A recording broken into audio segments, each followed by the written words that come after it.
अर्ज भरण्यात महत्त्वाची आणि मोठी बातमी आताच्या घडीची आपण पाहताय। विधान परिषदेसाठी भाजपकडून त्यांना उमेदवारी दिल्यानंतर आता पंकजा मुंडे उमेदवारी अर्ज भरण्यासाठी दाखल झालेले आहेत। काही वेळापूर्वीच त्या विधिमंडळामध्ये आल्या आणि भाजपच्या वरिष्ठ नेत्यांची त्यांनी भेट घेतलेली आहे आणि आता अर्ज भरण्यासाठी पंकजा मुंडे आता पोहोचलेले आहेत। स्वतः उपमुख्यमंत्री देवेंद्र फडणवीस या ठिकाणी आहेत। आपण या ठिकाणची दृश्य पाहताय।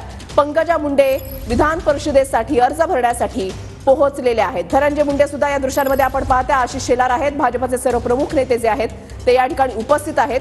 पंकजा मुंडे आज विधान परिषदेसाठी अर्ज भरतायत। आज दुपारी 3 वाजेपर्यंतची वेळ आहे आणि पंकजा मुंडे विधान परिषदेसाठी अर्ज भरण्यासाठी आता दालनामध्ये पोहोचलेले आहेत। महत्त्वाची आणि मोठी बातमी आताच्या घडीची आपण पाहताय।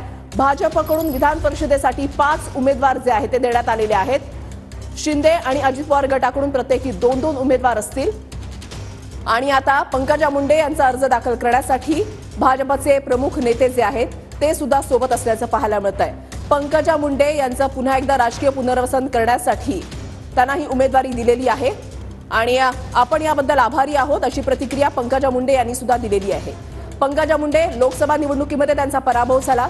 धनंजय मुंडे यांनी सुद्धा आपली ताकद जी आहे ती पणाला लावलेली होती, मात्र पंकजा मुंडे यांना यश मिळू शकलेलं नव्हतं आणि आता पंकजा मुंडे यांना विधान परिषदेवर उमेदवारी दिलेली आहे। भाजपने ही उमेदवारी दिली आणि पहिलंच नाव ज्या 5 उमेदवार जाहीर करण्यात आले त्याच्यामधलं पहिलं नाव होतं ते म्हणजे पंकजा मुंडे यांचं आणि आता त्यांचा उमेदवारी अर्ज भरण्यासाठी भाजपचे नेते उपस्थित आहेत।